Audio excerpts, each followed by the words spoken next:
सभी साथियों को जय वाल्मीकि, जय भीम, नमो बुद्धाय, जय मूल निवासी। दोस्तों और साथियों, मैं चरणदास टाक अपने अम्बेडकर डायलॉग्स यूट्यूब चैनल पर आप सभी का एक बार फिर हार्दिक स्वागत और अभिनंदन करता हूं। साथियों, मैं आज अपने अम्बेडकर डायलॉग्स यूट्यूब चैनल के माध्यम से आप लोगों के साथ जो वीडियो साझा करने जा रहा हूं साथियों, वह वीडियो इन सनातन धर्म प्रेमी और सनातन धर्म के ज्ञाता और सनातन धर्म को एक ऐसा सवाल है कि जिसका जवाब शायद ही सनातन धर्म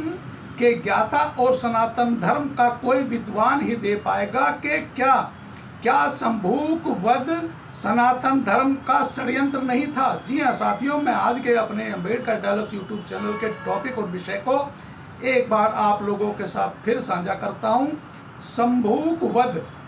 क्या सनातन धर्म का षड्यंत्र नहीं था। साथियों, संभूक ऋषि जो शूद्र वर्ण से आते थे, वह तो केवल और केवल सनातन धर्म के उस काल में जब के सनातन धर्म के अनुयायी और सनातन धर्म प्रेमी और सनातन धर्म के ज्ञाता यह कहते हैं कि सर्वप्रथम इस पृथ्वी पर यदि कोई धर्म था तो वह था सनातन धर्म या सनातन लोग ही रहते थे। तो साथियों, जब सनातन धर्म के काल में और सनातनी धर्म के युग में एक शूद्र ऋषि जिनका नाम संभूक ऋषि था, वह तपस्या कर रहे थे, तो आखिर मर्यादा पुरुषोत्तम राम कहे जाने वाले राजा राम ने संभूक ऋषि का वध क्यों कर दिया और किस कारण कर दिया। साथियों, पता चलता है कि एक मनुष्य रोता बिलखता हुआ राजा राम के दरबार में आया, जो अपने एक अबोध बालक का शव उसके हाथों में था। 8-9-10 साल का रहा होगा। उसने रोते रोते कहा कि हे राजा राम, तुम्हारे राज्य में कहीं अधर्म हो रहा है, कहीं कोई पाप हो रहा है, जिसके कारण देखो मेरे पुत्र की अकाल मृत्यु हो गई। तो साथियों, राजा राम बहुत ही विचलित हो गए और बहुत दुखी हो गए। उन्होंने तुरंत अपने गुरु मुनि वशिष्ठ को बुलाया और एक सभा का आयोजन करके कहा कि आखिर मेरे राज्य में ऐसा अधर्म या कोई ऐसा कुक्रम कहाँ हो रहा है जिसके कारण मेरे राज्य में एक अबोध बालक की अकाल मृत्यु हो गई। तो राजा राम के सभी सैनिक और उनके सहयोगी इस बात पर विचार ही कर रहे थे कि तभी वहां पर नारायण करते नारद मुनि जी भी आ पहुंचे।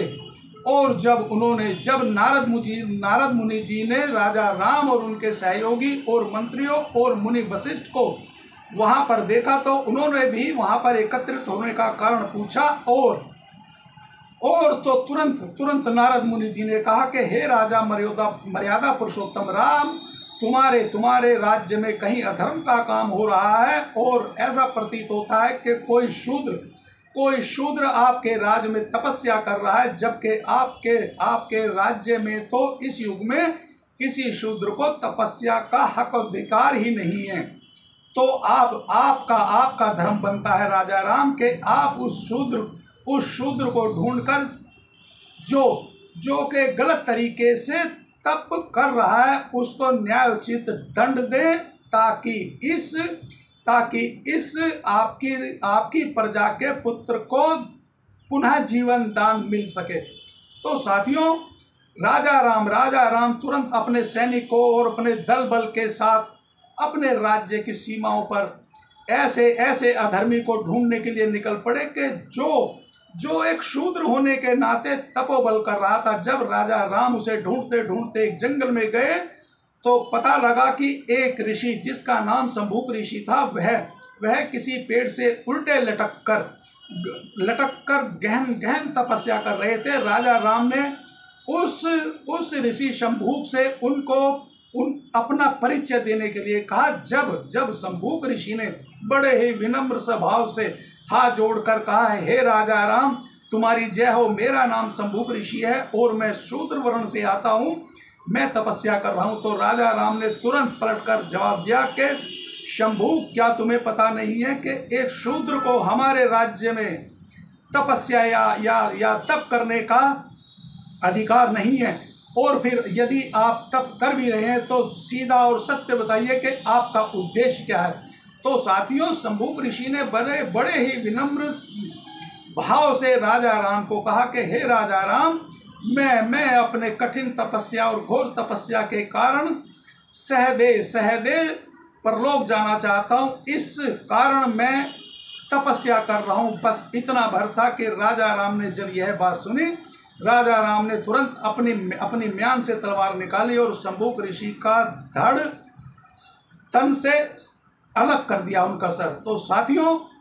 अब जब राजा राम मर्यादा पुरुषोत्तम राम थे और महाराजा राजा राम के उसमें मैंने भी जहाँ तक पढ़ा था, जो हम लोगों को पढ़ाया गया और जो इन सनातन प्रेमियों ने अपने धर्म ग्रंथों में लिखा है कि राजा राम मर्यादा पुरुषोत्तम राम कहलाए। कभी भी राजा राम ने बाल अवस्था से लेकर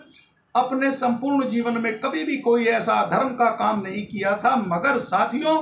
मगर साथियों देखिए कि मुनि वशिष्ठ और नारद मुनि के कहने पर और नारद मुनि के भड़काने पर के राजा राम तुम्हारे राज्य में गैर कानूनी तरीके से एक शूद्र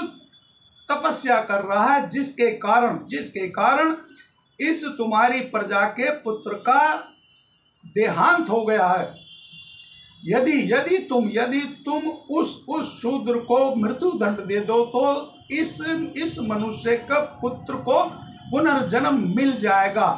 अब साथियों, सोचने और समझने वाली बात यह आती है कि नारद मुनि कोई छोटे मोटे मुनि तो है नहीं, और मुनि वशिष्ठ जो राजा राम के गुरु थे बाल अवस्था से लेकर और पूरे जीवन काल तक, क्या नारद मुनि और मुनि वशिष्ठ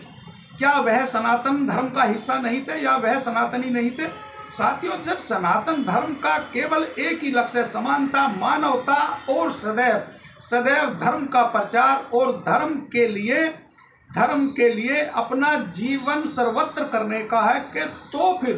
फिर एक शूद्र यदि उस सनातन धर्म या उस सनातनी युग में तपस्या कर सहदेव देवलोक जाना चाहते था, तो आखिर उस शंभुक ऋषि का ऐसा कौन सा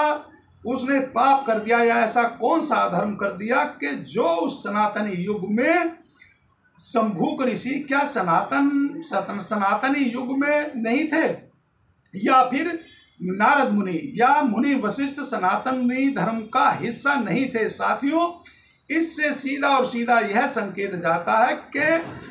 हम बहुजन दलित अति दलित जो आज भी इस बात को मानने को तैयार नहीं है कि हम बहुजन दलित अति दलित ना तो किसी भी युग में सनातन धर्म या सनातन का हिस्सा थे और ना आज ही है। यदि हम बहुजन दलित अति दलित भी सनातन का हिस्सा होते तो क्या नारद मुनि जो एक महान ऋषि एक महान मुनि कहते, और मुनि वशिष्ठ भी कोई साधारण मुनि नहीं थे, और उनके भड़काने पर और उनका ऐसा उपदेश देने पर कि यदि तुम उस शूद्र ऋषि की हत्या कर दोगे जो कि तुम्हारे राज्य में एक अधर्म का कार्य कर रहा है, तो इस तुम्हारी प्रजा के पुत्र को पुनर्जीवन दान मिल जाएगा। और साथियों देखिए, मर्यादा पुरुषोत्तम राजा राम ने भी